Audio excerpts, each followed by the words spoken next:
All righty, let's get ready for hour 2. We got a couple of more football topics. I think we should talk NFL awards next week. Lamar won MVP, but I think we should just wrap that all up with our season recap.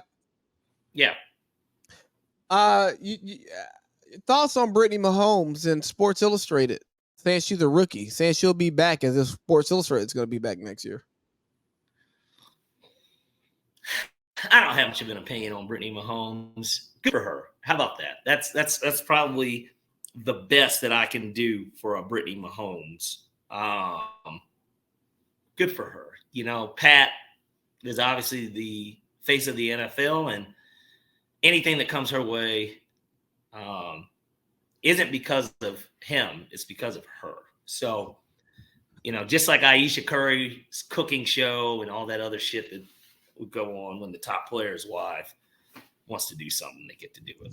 So here's the one thing I had an issue with. They called her an entrepreneur. Damn it, boy. They lost this fucking game. That is crazy. Hey, I gave Parlay Pete great gambling advice and he didn't take it. I won. I am disgusted for a couple of reasons. One, I should have taken it. But two, I think the biggest issue I have is that San Diego State scored the 4 points of overtime, and that's when I should have cashed out. But you don't cash out when the team is up 4 because the expectation is that they're gonna hold on, Win. right? Yeah. Pretty disappointing on my end. That's fair. So you're not going to be honest about Brittany Mahomes. That's okay. Well, there's not much to say, Lee. She's Pat's wife, and when you're Pat's wife, this is the territory you get to get in. She's besties with Taylor Swift, a lot of stuff. I mean, her body looked good, right? I thought it was solid. I thought she had a good makeup artist, a good contouring going on. Yeah. It worked out. I'm just glad they didn't show those dolphin teeth and those big gums. Oh, man. Wow, these motherfuckers went for 3. That's how they lost, too. They went for the win as opposed to just trying to fucking score. They went for the win. It's weird. Unbelievable. Do you think Patrick Mahomes is faithful?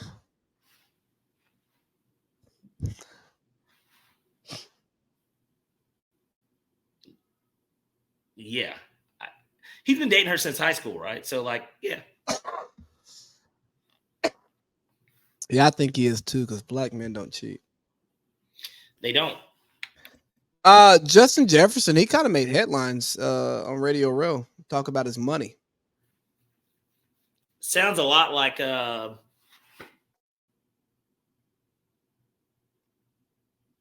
Freeman in his camp. He said he wants to break the bank. He said, I feel like eventually the Vikings would do what they need to do to have me in the building. But, I don't really know at this moment. Only time will tell. Sounds like he unzipped his pants and put his cock on the table and said, look here, man. I am him, and you will pay me as such, or I will go elsewhere. Yeah. And they'll say, we got this thing called the franchise tag, nigga. Shut your mouth. Right. And at the end of the day, shut up and catch these balls. Who owns the Vikings? Wolf, right? What's his name? I think Ron Wolf does. Yeah.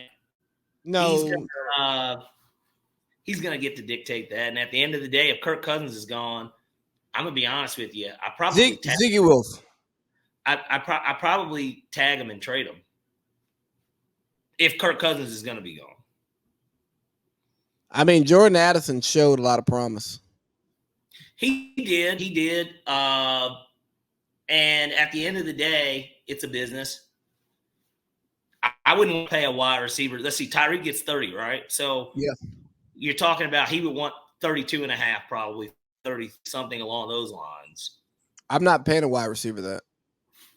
Right. And there's somebody out here that will. I don't know who would. Somebody will. Maybe a team that would be primed to actually do it, and it would be the craziest thing is if like the Texans like traded for that nigga. Yeah, because they have the cap to pay him. They have a young quarterback, so it makes sense. Yeah, but yeah, no, I problem is with them possibly not having a quarterback and them not having a great draft pick because Kevin O'Connell can coach. Yeah. So they didn't suck when Kirk went down. They beat the Falcons. And remember, he didn't even play in that game. Yeah, I was there. Yeah. So it's one of those situations where, yeah, I think Justin Jefferson deserves to get paid, but if I'm cutting the checks, I'm not paying him what he wants. Nigga, I'll pay you 25. I'm not paying you 32. Yeah. What else we got? The Dallas Cowboys hired a defensive coordinator who's probably going to be the interim head coach in week 8. It would make a ton of sense, right? And I called it too, by the way. He was literally like the first person I was thinking of because I'm like, well, defensive background, solid. He was a solid head coach. Yeah. He coached there already. People forget, Zim was the Falcons defensive coordinator too. Under Bobby Petrino. Yeah. Called him out. Fun factoid of the day.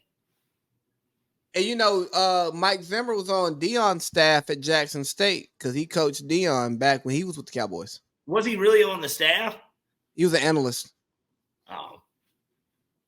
Naturally, right? Why do you feel like that's just the job that any guy gets that doesn't want to be out of the game but doesn't take a job? That's just like the job that you get, analyst. Because analyst is at that point. It's really what you're doing. Because the analyst is it depends, right? If you're a proven guy and you're an analyst, you're doing it because you want to stay in the game. But if you're a young guy and an analyst, you're actually the position coach without getting the position coach pay. Right. And I only know that because I have friends who were analysts. And they hated it. Well, because they're more interns. And they're getting paid like interns, but they're coaching like the position coach. Yeah. And they're like, hey man, I'm doing the position coach's job. Like this nigga ain't doing nothing. I think that Zim would speak up and make suggestions. And I think Zim is going to be like Wink Martindale and Vic Fangio were in their roles this past year that make the head coach uncomfortable in a good way. Well, right, because in reality, he wasn't going to take those jobs. Like Zim wasn't going to take that job. Zim's not taking a bullshit. He's there to basically, in a weird way, almost evaluate. like, hey, Prime, this guy's not going to cut it. I'm not going to take the job, but I can tell you that he's not the man for the job. Yeah.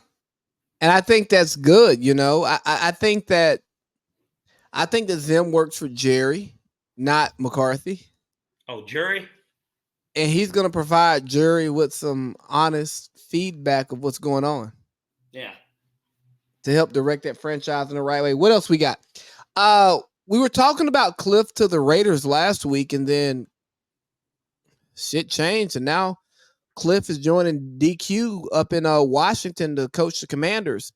And not only is he going up there as the OC. Huh? Great pickup by DQ. Absolutely.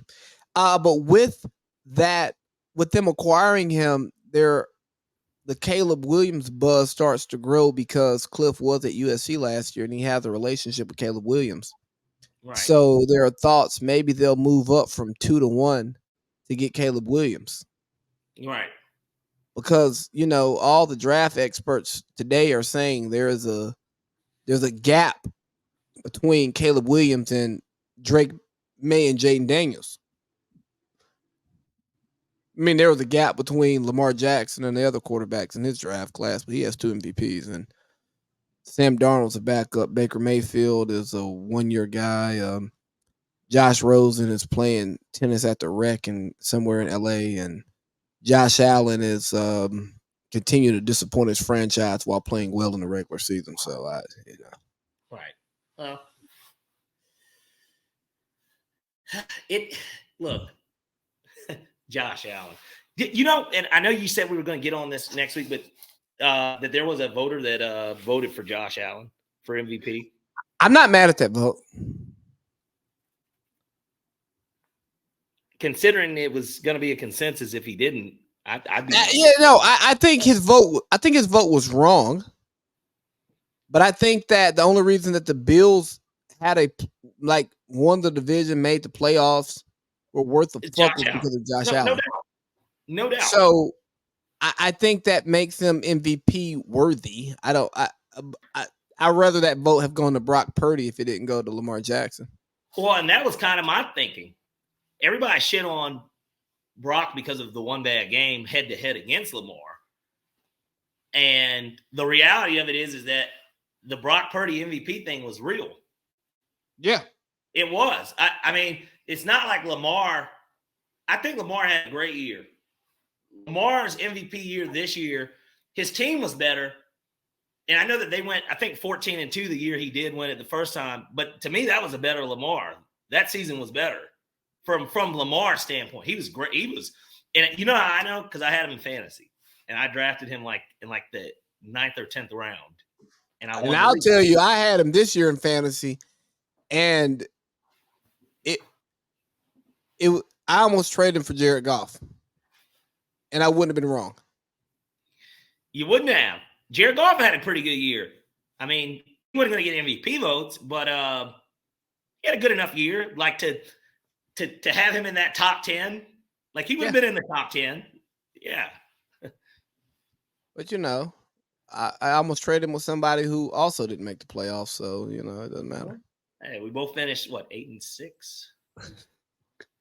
Winning runners was just not good enough to get into the dance. Let's see what else I got up here. I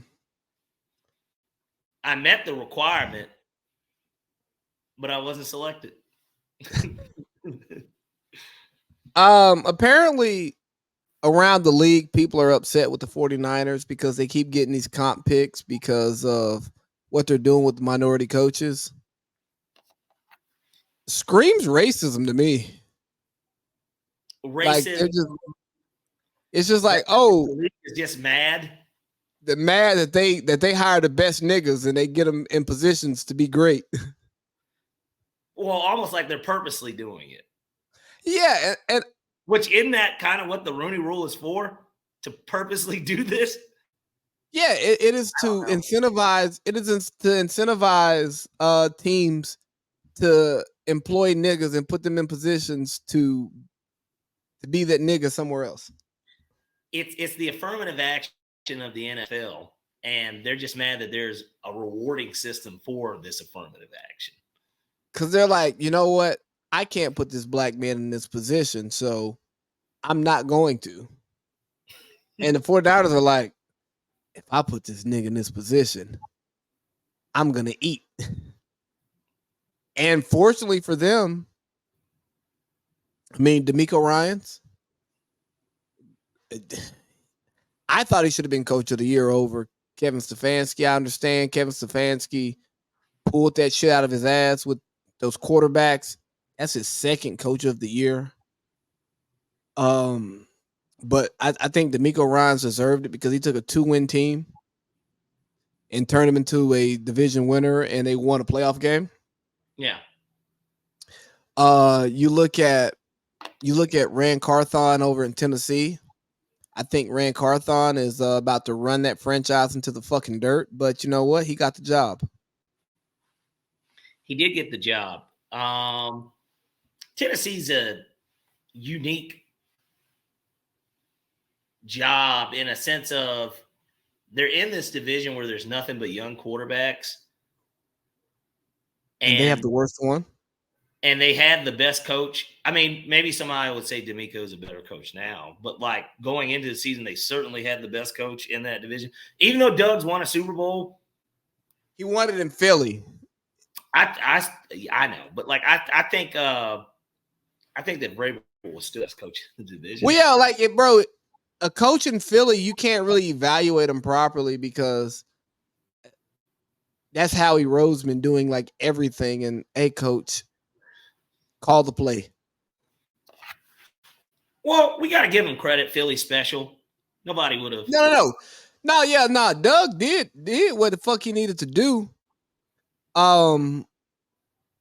But I don't know if what he did in Philly translates in other places because of the way that Philly ecosystem set up, you know? Correct. Like Philly is not going to hire Bill Belichick because Bill Belichick's going to come in there and say, hey, Howie, shut up. And Howie will say, Bill, I beat you. And Bill will say, yeah, but I beat you when you had McNabb. I got 5 more than you. Shut the fuck up. Philly doesn't want that. No, they don't. But they could next year. Rui Hachimura. Let's see what else we got. Saban to ESPN on College Game Day. Can we finally get Lee Corso's old ass off TV? That's all I'm hearing. I have to think that that's the reason they're doing it. They're getting Lee out. Maybe Lee will do one more year just to be with Saban, but like Lee Corso hasn't been an effective college football analyst in probably 6 or 7 years. So, well, he's not on the show until it's time to put the fucking the head on pause. Well, and like, I know that's all he does. Didn't he have a stroke or something? And maybe that was what changed it all. I just remember him getting up there and just everybody's like sitting there like say it, and everybody just wants to see him put the fucking headgear on. Anyways, but that was always his lot in life. But he at least could give some he could analyze it at one point. But now he just, he's like I'm picking Navy over Army because Navy is spelled with an N. Like it'll be that type of analysis for why he's like picking stuff now. So, they're gonna probably end up moving on. I have to imagine. Yeah, he had a stroke in 2009. That's what well, damn. Okay, that was a little bit longer ago than I thought. But yeah, he hadn't been effective in about 7 years. So apparently, like based according to Wikipedia, they script everything he does, and he doesn't get to ad lib anymore. Good. I mean, I'd say good on that. Yeah, I don't have anything else for college football. You ready to transition to basketball? Yeah, man. Let's talk association. Let's talk some NBA, man. I'm in like pretty much NBA mode. I'm not really consuming much football media. It's more heavy on the basketball. But you hold on. Here's how we're gonna open up NBA. Gotta do it right. Gotta open up the NBA the right way. We're not gonna open up back, are we? No, we're gonna do this right here. Happy Mama Day to everybody. It's Kobe's last game. Y'all should tune in. Fuck Steph Curry. Little dead air. Playing the best Snapchat ever made. Greatest Snapchat of all time. The shit you do when you got birds in your fucking warehouse. Yeah, greatest Snapchat of all time. Boy, oh boy. Here we go. Y'all see Kobe? 45. Kobe getting pissy. Messing up my word of the day rant. Stay woke. If you ain't watching the Mamba right now, you ain't a basketball fan. Fuck ya. All right, so anyways, back to this Kobe. 60 points on them fuck niggas. Kobe Bryant, yeah, 60 points on them fuck niggas. Fuck the Jazz. Fuck MJ. I've been telling y'all, fuck your Jays. I'm gonna tell y'all, fuck Michael Jordan. Kobe went out like a real nigga, not a fat ass sorry nigga on the Wizards. Fuck Jordan. Throughout the years, I've talked a lot of shit about Kobe. I called him Hobie and all that shit. It wasn't because he wasn't great. It was because y'all fuck niggas used to suck his dick. And fuck y'all. But I can't be a hater no more. You gotta respect this shit. One of the greatest ever. Fuck MJ. Give me Kobe. Fuck MJ. Fuck him. You see them right there? Them are Kobe's. Kobe's right there. Them are Kobe's. Fuck your Jordan. Them are Kobe's. If even one of the biggest haters in the game. So that's just a little bit from Kobe's last game. A Good stuff. Snapchat, a series of Snapchats that I recorded live. Did you buy that or they give those out yesterday? They gave them out, man. Craziest shit ever. I actually am just now opening it for the first time. I saw people wearing them, so I knew what it looked like. But yeah, as soon as you got in, they gave you this nice little bag. It's got the 2 on there, obviously. And then this is the finished product here. We're talking about a Lakers jersey that's got like snake skin, essentially. Black Mamba.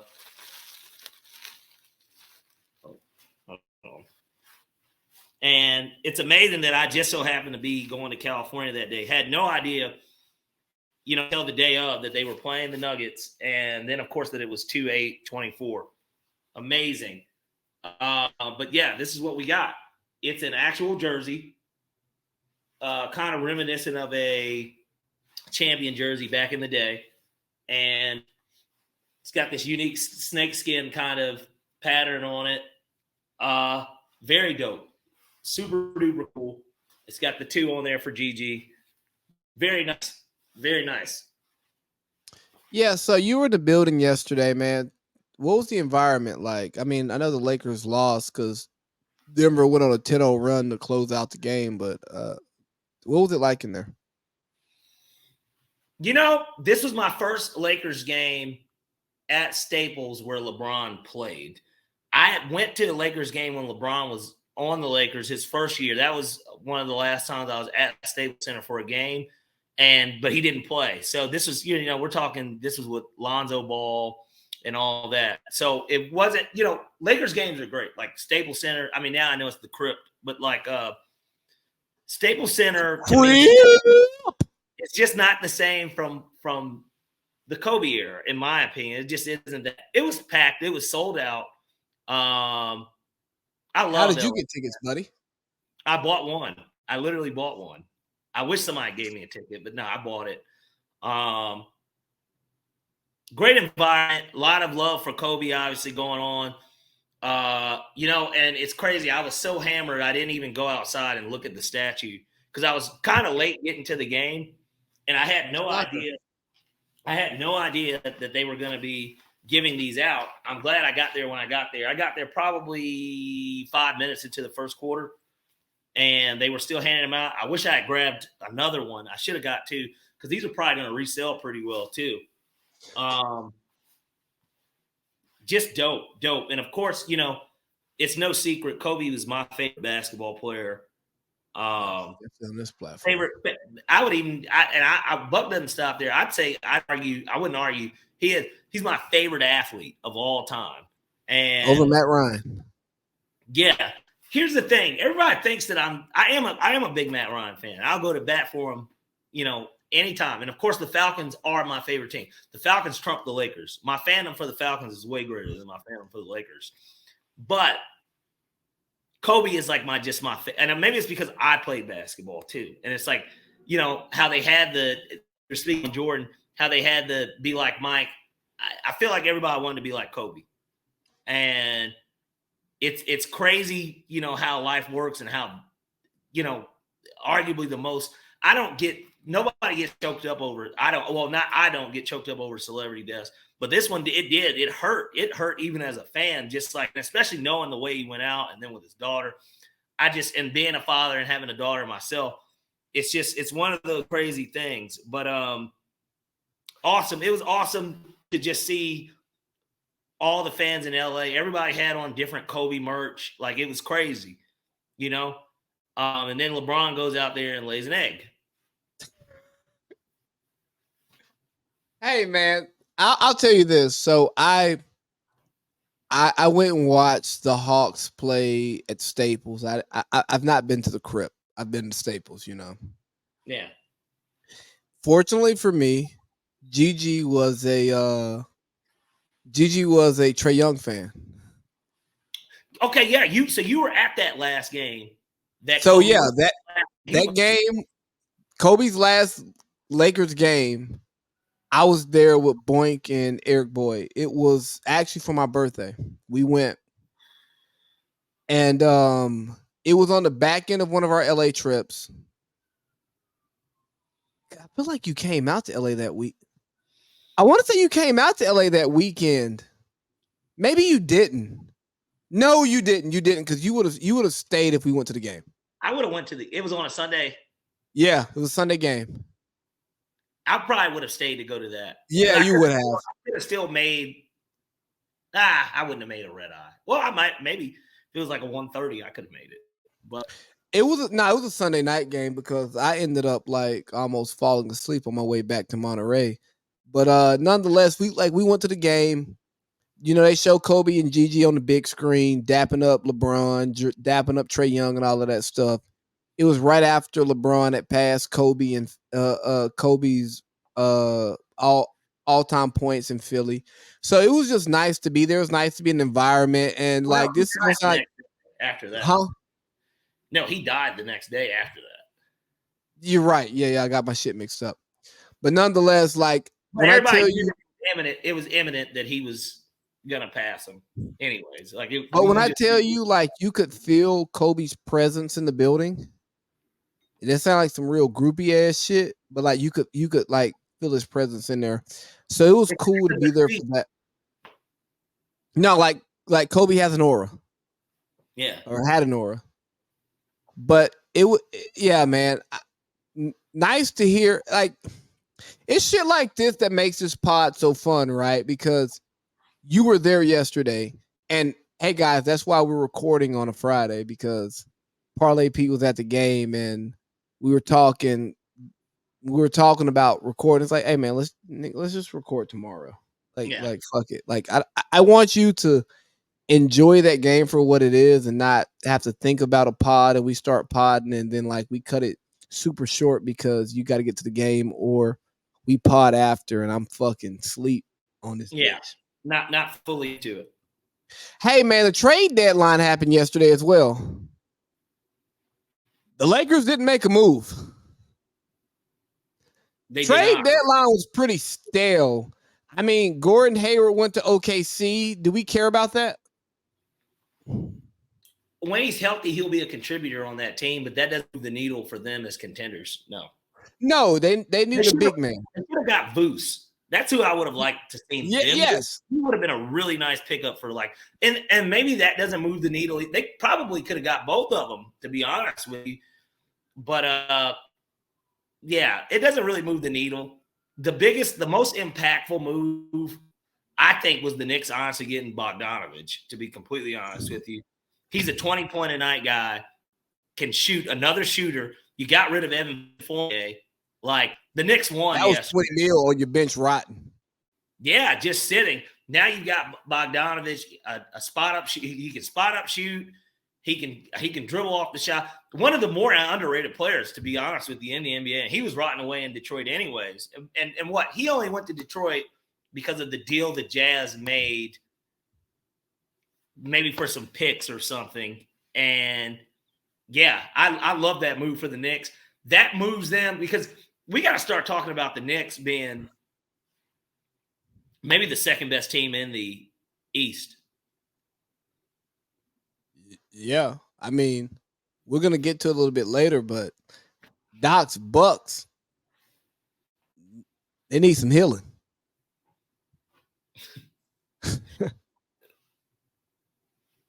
Doc's getting ready for the All-Star game, man. But yeah, I think that was the biggest move of the trade deadline. I think that actually like could move the needle. And it makes me ask, what the fuck is Detroit doing? They brought in Monty Williams, who's coaches vets, highest contract in NBA history. But they suck. Yeah. It looks like a rebuild. And it looks like they need to hire a new coach for the rebuild. Because I don't think Monty is a rebuild guy. He certainly doesn't appear to be. He's not a rebuild guy. And I don't know. Detroit's just bad. They're just bad. They are the new Sacramento Kings. Like, it's just one of those organizations where it's just like, God, this is like basketball hell. Like, nobody wants to live in Detroit. The Pistons jerseys suck. Niggas don't listen to Royce to 5'9". Yeah, and good for the Lions for bringing a spark to that city, because the Tigers suck too. The Detroit women's basketball team moved, right? I don't know. I don't follow that league like that. Well, they moved not too long ago, and then the Red Wings, they're kind of getting better, but like, just not an ideal place to want to be. And Monty, we know why he went. Yeah, $80 million. Yeah. So, and they can't really do anything about it. He's gonna be there. Like, there's no way the Pistons. And I know how there's these group collectives for these leagues when they pay out the teams. Pistons aren't making any money for the league, so the owner can't afford to fire him and have to pay him that whole thing, and then get an assistant in there for $3 million a year. Just for them to continue to suck. They're gonna have to make it work. But they're not going to sign any free agents, because if Atlanta can't get free agents, Detroit can't get free agents. So you're telling me you'd rather live in Atlanta than Detroit? I didn't say it. You did. Yeah, Dallas got PJ Washington, but I only know him for Brittany Renner. Doesn't really move the needle though. Just like okay, decent little pickup. They've been having injuries and stuff. Like, he'll be not like Lively's a really nice player. And if anything, I feel like they're kind of, by getting that move, it might even stunt his growth, because now you're going to have to give some of those minutes to. Give me just 2 seconds. Yeah. I feel like. Yeah. Oh, yeah. I got a question for you. I saw a post that pretty much said Jalen Brunson over Kyrie. Who would you rather have, Kyrie or Jalen Brunson? Ooh. Today, probably Jalen Brunson, because of the way he's been playing today. And Kyrie's often not playing. So, yeah, if we're talking about today, yeah, all in all, if they're both healthy and I'm going into a playoff game, I want Kyrie, though. I'm sitting here watching D'Lo. D'Lo is like so good, but like so bad at the same time. He's an inconsistent basketball player. And I'm looking at Zion, and his hairline is poo. Hey, is he losing weight though? Looks like it. I don't think anyone cares about his hairline. They care about, when he steps on the scale, what does it say? Yeah, they don't care about his hairline, they care about his waistline. You ever seen the movie Heavyweights with Ben Stiller, Kenan Thompson? Yeah. Kenan Thompson's in it. There was a scene in that movie where the main character, the dude that was in Mighty Ducks, Ben Stiller was like, step on the scale, and then he stepped on. He's How like, about Goldberg? Yeah, he's like step on the scale, and then as soon as he stepped on, he's like, step off the scale. Like, so that's kind of what Pelicans management cares about. When he steps on the scale, does it go past a certain point to where they're like, step off the scale, and then they're trying to get his ass in fucking shape. Zion would be a great if they wanted to remake that movie for adults, they could like throw Zion in, and he could be the fat guy that was like championing the fat kids. You remember him too in that movie? It was like he was a counselor, but like he was like champion. He was their favorite teacher or whatever. That could be like Zion's role if they wanted to remake it.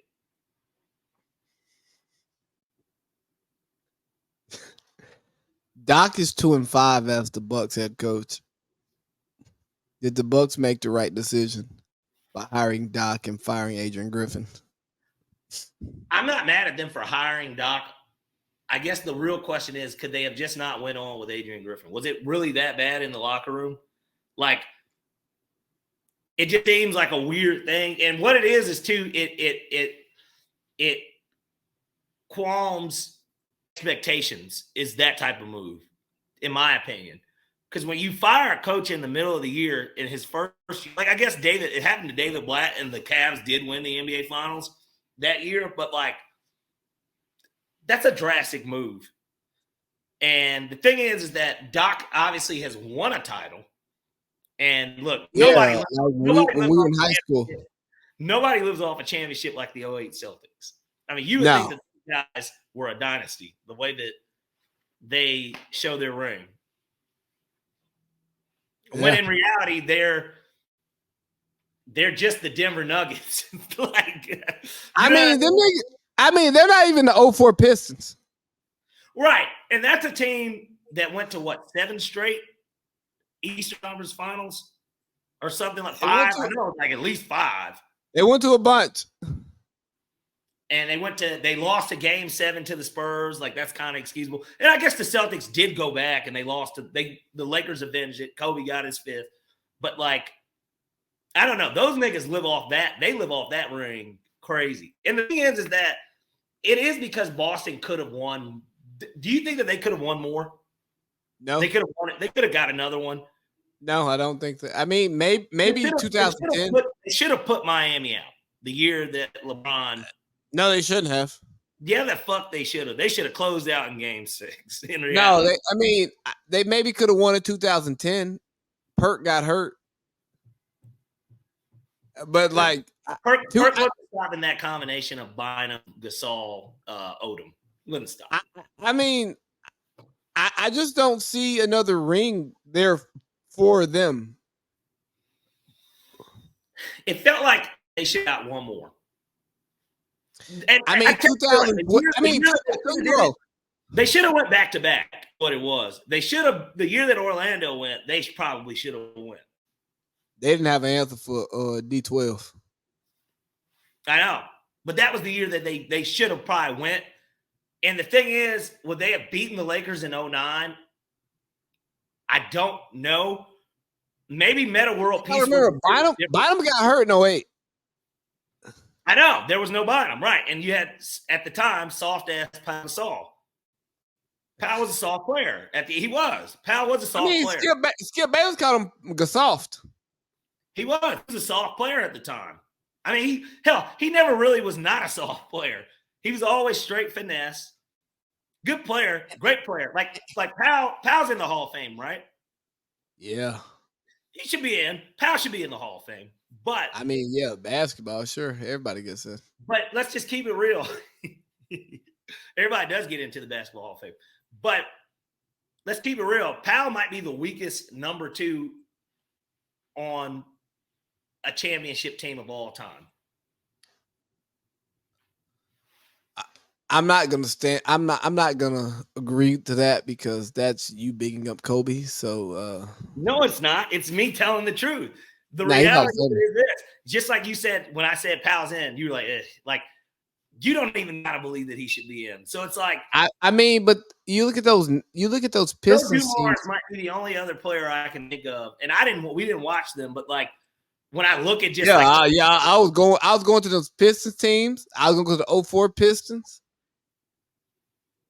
Rip. Well, okay, but that team didn't have a defined 2 in reality. Shit, that team didn't have a defined 1. That's what I'm saying. So I don't want to even count them.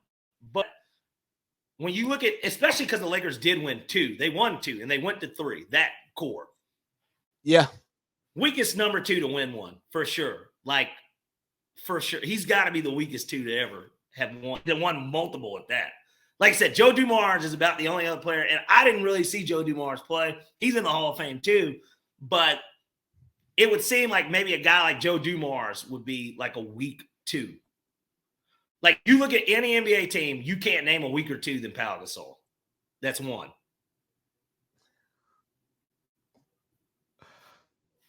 I can't think of one. All right, and Kobe managed to get 2 out of that, and go to 3 in a row. You know, meanwhile, LeBron's got to team up with fucking Anthony Davis. He's got. Oh God! Hey, yo! Stop. Team up with Dwayne Wade. It's a different NBA. Different NBA. I don't give a shit. He still had to team these motherfuckers to get it done. Like different NBA. Like Kobe obviously needed help. Like you needed to bring somebody in for him. LeBron was setting up teams. This nigga was late GM for real. And he has been for like 12, 13 years. Like Like ever so we're since not gonna LeBron make. left Cleveland the first time, he's been the GM of every team that he's been on. Like So we're not gonna nigga for being smart about building his roster. No, we're not knocking LeBron for that. LeBron is still one of the best ever. And LeBron plays some of the worst defense ever today. I need him to win because that's my other parlay. I really need them to win. Hey, I'm gonna go ahead and tell you, D-Lo out here cooking right now. D-Lo. Let me see. Let's get us up out of here. The Clippers are a top team in the West now. I was wrong about them, by the way. I think they're gonna win the West. I do. I'm gonna be honest with you. Not so hot take. I think they're gonna win the whole thing. I do think that they finally do it. Them niggas good. When that thing is on all cylinders, I'm hoping that when I go down for dinner, I'm hoping that I run into Tyronn Lue because I know his ass is out here somewhere. It doesn't fail. Pierce, Vegas trip, Tyronn Lue, and shake. Literally, it's every single time. And I met Ty Lue. When he was the Cavs coach, when Colin was there. Correct. Right after they drafted him, my rep introduced me to him because I guess that maybe that was his rep too. But yeah, I met. Oh, D-Lo, what? Hey, D-Lo's cooking. Hey, he done hit 3 threes. Look, I love to fucking hear it. Love to hear that. And he talking cash money shit. Cause D-Lo like, y'all bitch ass nigga try to trade me. Y'all didn't let me play last night.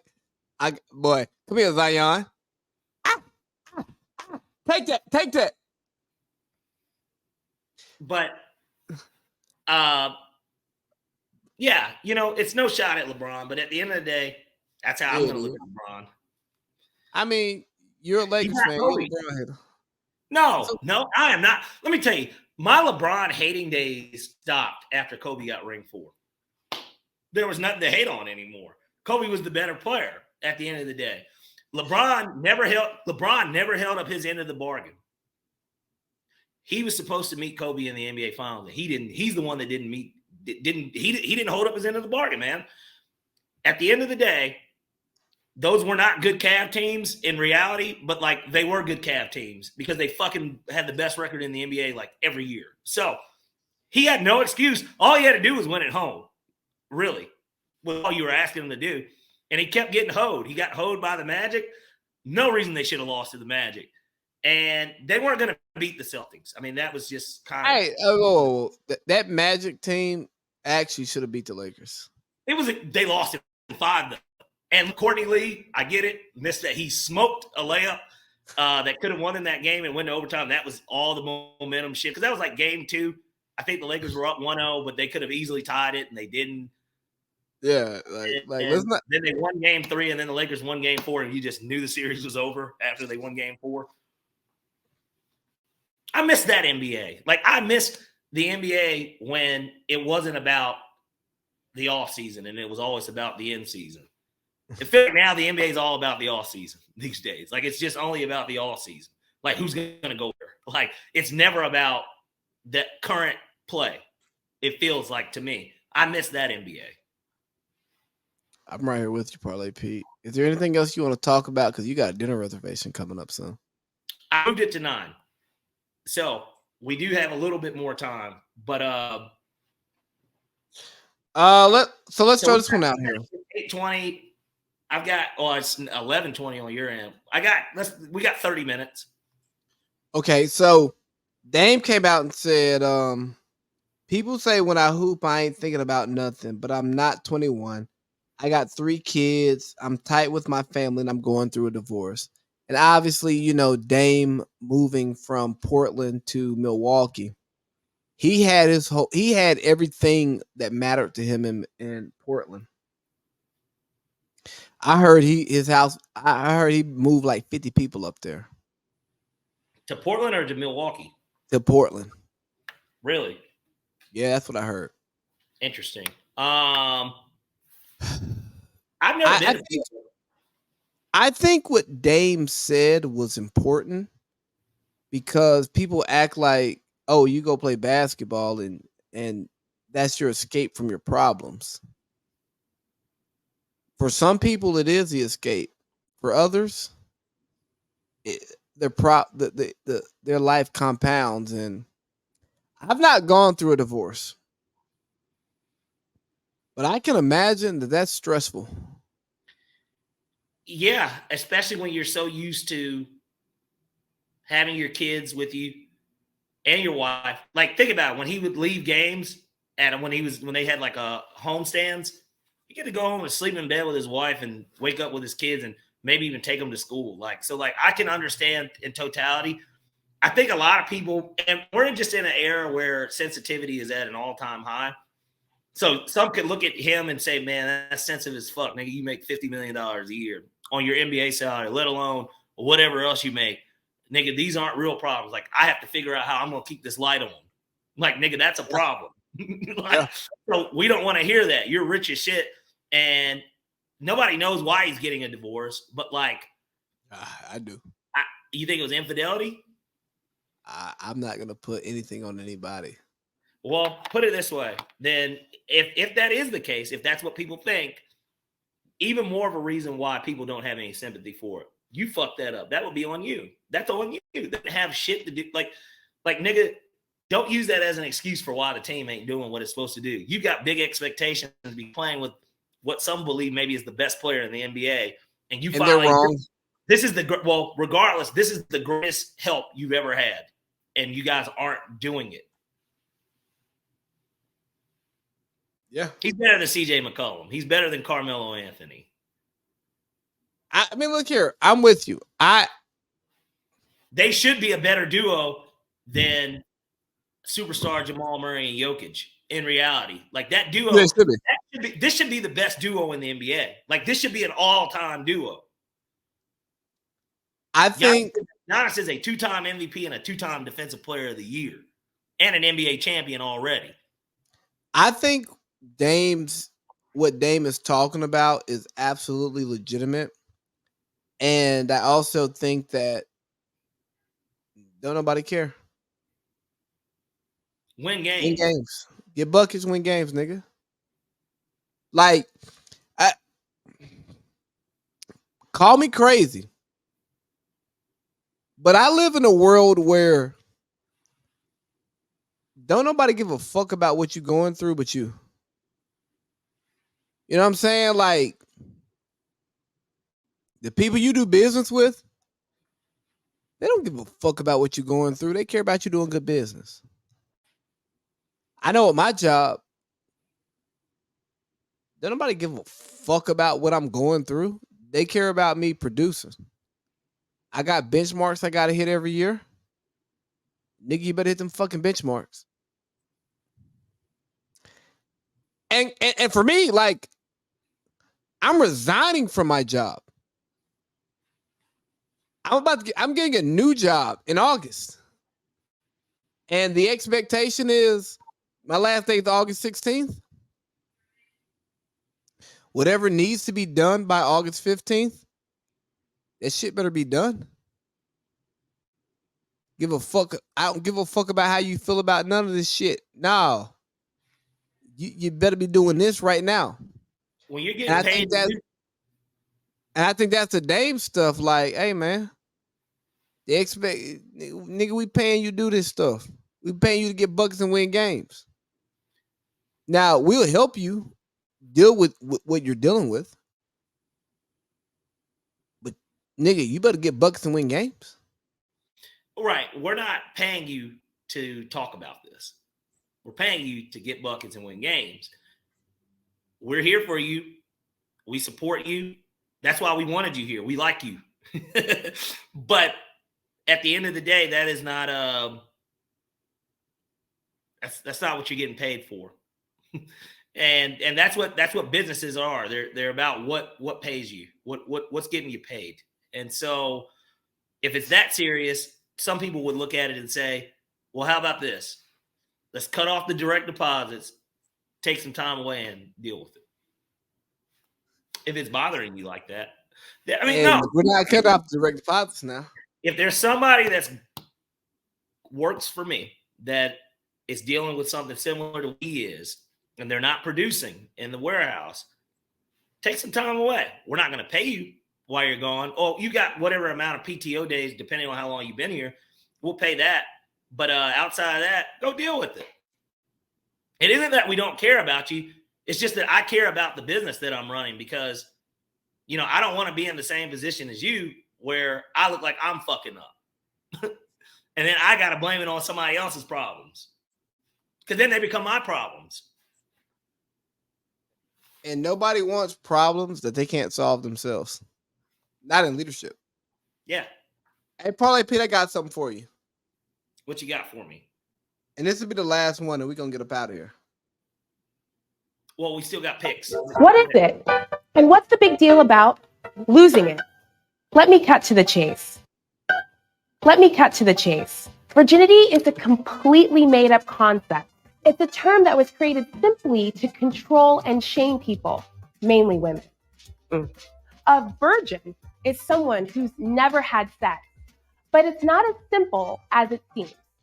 For one thing, medically, virginity isn't a real thing. In some cultures, people place a lot of importance on the hymen, a thin, fleshy tissue located at the opening of your vagina, as a marker of virginity. But the status of your hymen doesn't actually mean anything. That's because having penis and vagina sex is not the only way a hymen can stretch open. It can happen by putting something in your vagina like a tampon or a finger, riding a bike, or doing sports. So you can't tell if someone's had sex by the way their hymen looks or feels. Another reason the idea of virginity is complete nonsense is that sex means different things to different people. Generally speaking, society tends to define sex in a very narrow way: penetration, penis into vagina. But where does that definition leave queer people, or folks who can't or don't have penis and vagina sex, and choose to have oral, anal, or another type of sex instead? And not everyone's first sexual experience is consensual, meaning that they were forced or pressured into having sex. There is also a double standard on who carries the burden of virginity. Society puts pressure on men for not having sex at the exact same time they shame women for having it. Make it make sense. Either way, shame has no place in someone's personal decisions about sex. It's time to throw away the notion of losing your virginity. What if instead of losing something, we reframe it as gaining? Because the truth is, when we make our own decision to become sexually active, we aren't setting ourselves up to lose anything at all.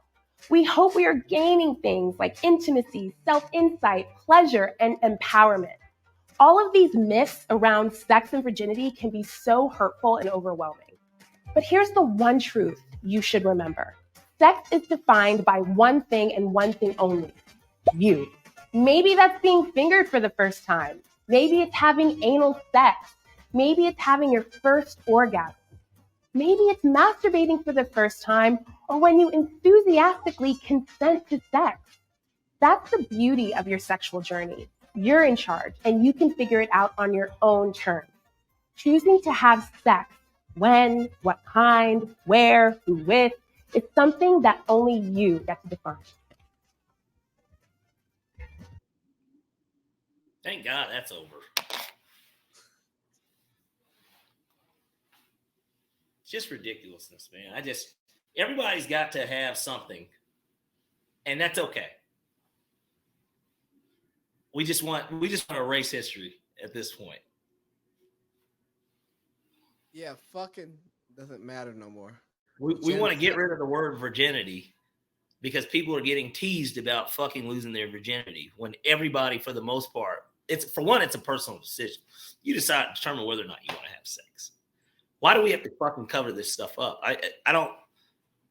Are people getting? Were you ever bullied like about having sex? I'm just curious. Like, no. Okay. Whether you were having it, you weren't, because you have too much sex, you're a hoe. You don't have sex, you're a lame. So,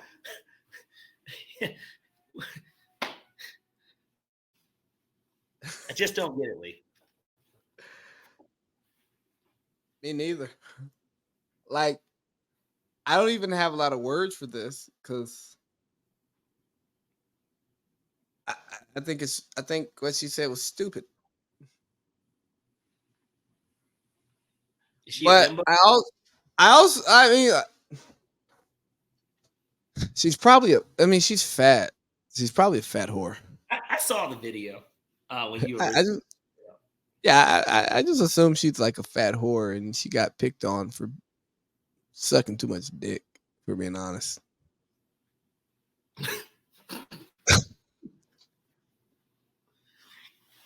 She's the dick monster.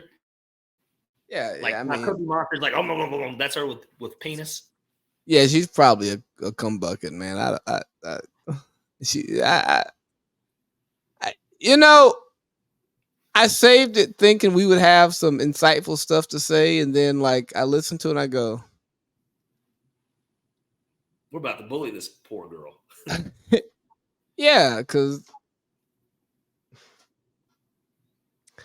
it sounds like you have sexual trauma and you're trying to impose your sexual trauma on everybody else. Yeah. And I don't want to demean your sexual trauma by no means at all. If you had bad sex experiences, I'm sorry that happened to you. Nobody should have bad sexual experiences. I think people should have bad sex because that's part of sex. But you shouldn't have a bad sexual experience. Like your sexual experience should be whatever you signed up for. Correct. Spencer Dinwiddie's sitting next to Rob Pelinka right now.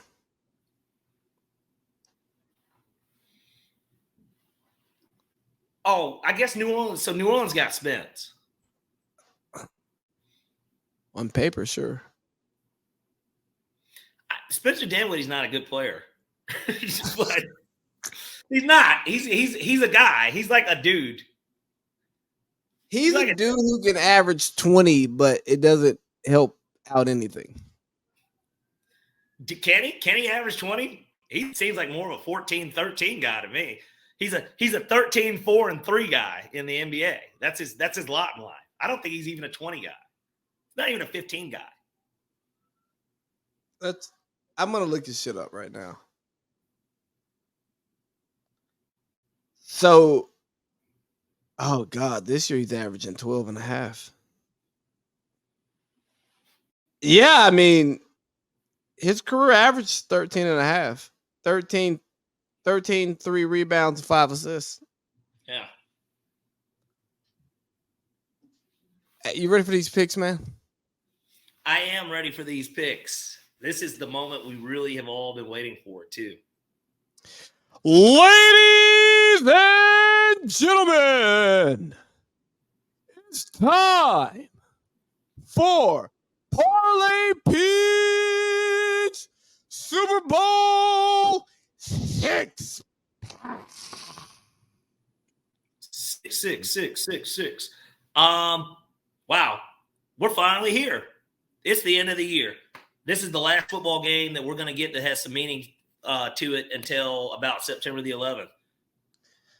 Crazy. Year always goes by really quick. And as much as everybody gets, there's a lot of pomp and circumstance around the Super Bowl, we don't really realize that this is going to be the last football we get to watch for a very long time. And we'll have to wait almost essentially a whole nother year to get it back. So let's go ahead and make this one count, right? We're going to start off with, I'm going to do my props first. And then we're going to get to the game, the over-under, and then the MVP finally. So we're going to start off with probably the best prop that you could take because this guy kind of needs to have a big game. We're going to go ahead and take over 3.5 receptions for George Kittle. I think he gets 4 catches. I think that in a game like this, he almost has to have 4 catches. Debo's going to be kind of somebody that, they're paying a lot of attention to. They're going to be paying a lot of attention to Christian McCaffrey. A lot of weapons. George Kittle has not had a great postseason, and he kind of cooled off just at the end of the year in general. And he's such a boomer bust guy. I expect in the biggest moment for him to be a boom. So give me George Kittle over 3.5 receptions, and that's at minus 170 on those odds. Next, we've got a scoring proposition. Both teams to score in the third quarter of the Super Bowl is going to be plus 110. I like it. I like it a lot. So yes to that. I like the idea of both teams getting points on the board in that third quarter. And at plus odds, it's really kind of a gimme. Next. And now you're about to kind of see what side I'm going into once I get into this one. We've got total rushing touchdowns for the San Francisco 49ers. Over 1.5 touchdowns is plus 175. Another one that's got really great value, not just because Christian McCaffrey can get in, but Deebo Samuels can get in. Brock Purdy could run one in. Elijah Mitchell might get the ball. You never know. I like the idea of them getting 2 rushing touchdowns in this football game. So give me over 1.5 touchdowns, rushing touchdowns for the San Francisco 49ers at plus 175. Next, we're going to get to the game. But we're going to start with the over-under. The over-under is set at 47.5. This line has not moved at all since it opened up. We're going to take the under. That has been the theme of the NFL this season. A lot of games have been going under. I don't think that this is going to be any different, especially considering some would argue that the best unit on the field for the Chiefs is their defense. So if their defense is truly their best unit, I just see this game going under. 49ers obviously have a pretty good defense. Solid offense. They run the ball. Both teams are going to run the ball, which is going to chew up clock. Give me under 47.5. And then next, we got the winner of the game. Who does Parlay Pete have? We're going with the San Francisco 49ers on the money line. I like the idea of this game being 24-20. That's kind of my prediction on the game. I like 24-20. Yeah, the 49ers are just a better team. And unless the Chiefs have been playing possum all year, I don't see it. The 49ers have been the better team. They have not played as well as the Chiefs have in the postseason, but even more of the reason why they're kind of due to have that game. I think Pat's got too much on his plate. It's going to be a lot to overcome. 49ers are the better team. Outside of Patrick Mahomes being better than Brock Purdy and Andy Reid being a slightly better coach than Kyle Shanahan, or play caller rather, let me not say coach, but play caller, the 49ers win every other battle in my opinion. So that's why I'm going with the 49ers 24-20. And then finally, Super Bowl MVP. Well, you heard what I had to say about the rushing prop. You heard who I'm picking, and you heard that we're going with the under. So it's only rightfully so that we give Christian McCaffrey, the great white hope, to get that MVP award that many thought maybe he should have gotten this year in totality, because that was the pushback on Brock Purdy when he was in the MVP front runner, that Christian McCaffrey was the real MVP of the team. If that's the case, then I see why, that would end up happening in the Super Bowl. We're going to take Christian McCaffrey for MVP at plus 375. And that is our final six-pack of the year. Gosh, we're not going to get to do this again, but it's been a hell of a ride. All right, so we got on our props over 3.5 receptions by George Kittle. Yes. Both teams scoring in the third quarter. Yes. San Francisco over 1.5 rushing touchdowns. Yep. Plus 175. Under 47.5. Yes. 49ers on the money line. 49ers on the money line. Yep. And CMC, the Super Bowl MVP. Yes, sir. Plus 375 on those. Great odds, honestly. Well, Parlay Pete, if you like it, then I love it. And you know it's time. I have, and you love it. It's time for Lee's three. Lee's three. All right, so here we go. I like George Kittle over 3.5 receptions. He's going to get 4.